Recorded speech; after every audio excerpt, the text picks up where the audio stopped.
Yesaya 62 ayat 3. Engkau akan menjadi mahkota keagungan di tangan Tuhan dan serban kerajaan di tangan Allahmu. Tuhan akan menjadikan orang percaya sebagai mahkota keagungan dan serban kerajaan di tangannya adalah janji yang luar biasa menakjubkan. Mahkota keagungan dan serban kerajaan menunjuk kepada hal yang sama, yaitu kemuliaan. Jadi, Tuhan bukan hanya menebus, melainkan juga memuliakan orang percaya. Mahkota atau serban itu tidak ditaruh di kepala. Maksudnya, kemuliaan yang diberikan kepada orang percaya sama sekali tidak menambah kemuliaan Allah yang memang sejak semula sudah maha mulia, melainkan ditaruh di tangan. Maksudnya, Allah sendiri menjaga kemuliaan orang percaya dan Dia senang memperlihatkannya kepada semua makhluk. Artinya, ketika Allah memulihkan seseorang, Dia akan melakukannya secara total. Masa lalu sekelam apapun ditebusnya, sehingga yang terlihat bukan lagi kejahatan orang tersebut, melainkan kemuliaan Allah yang memancar dari dalam dirinya. John Newton memiliki masa lalu yang sangat kelam sebagai penjahat dan pedagang budak.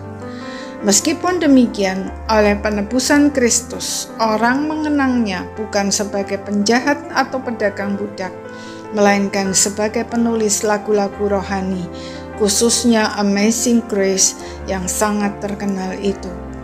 Dia juga dikenang sebagai seorang pendeta yang sangat peduli dengan orang-orang yang sedang terpuruk oleh banyaknya masalah. Salah satunya adalah William Cowper yang pernah dirawat di rumah sakit jiwa. Mereka berdua menulis 280 lagu yang sampai hari ini masih dinyanyikan oleh orang-orang percaya di seluruh dunia. Masa lalunya yang kelam nyaris tidak diingat lagi, atau kalaupun diceritakan, yang terlihat dari kisah tersebut adalah kemuliaan Allah yang telah mengubah hidupnya secara total. Itulah yang dilakukan Allah dalam diri setiap orang percaya. Dia menjadikan kita sebagai mahkota keagungan atau serban kerajaan di tangannya. Tanpa itu semua, kita tidak mungkin mampu melayani dan memuliakan Allah. Sebab yang terlihat dari hidup kita adalah dosa dan kejahatan. Sehingga semakin kita memberitakan firman Tuhan, orang justru akan semakin merasa muak dan mencemooh kita. Sebaliknya, betapapun kelamnya masa lalu kita, jika kita percaya dan menerima Kristus sebagai Tuhan dan Juru Selamat pribadi, serta hidup dalam pertobatan, maka Allah akan menjadikan kita sebagai mahkota keagungan atau serban kerajaan, sehingga pelayanan kita berdampak kemuliaan Allah dan berkat bagi sesama. Sebab yang nampak dari hidup kita bukan lagi masa lalu kita yang kelam, melainkan kemuliaan Allah. Kiranya Tuhan berkenan menjadikan kita pemilik dari janjinya.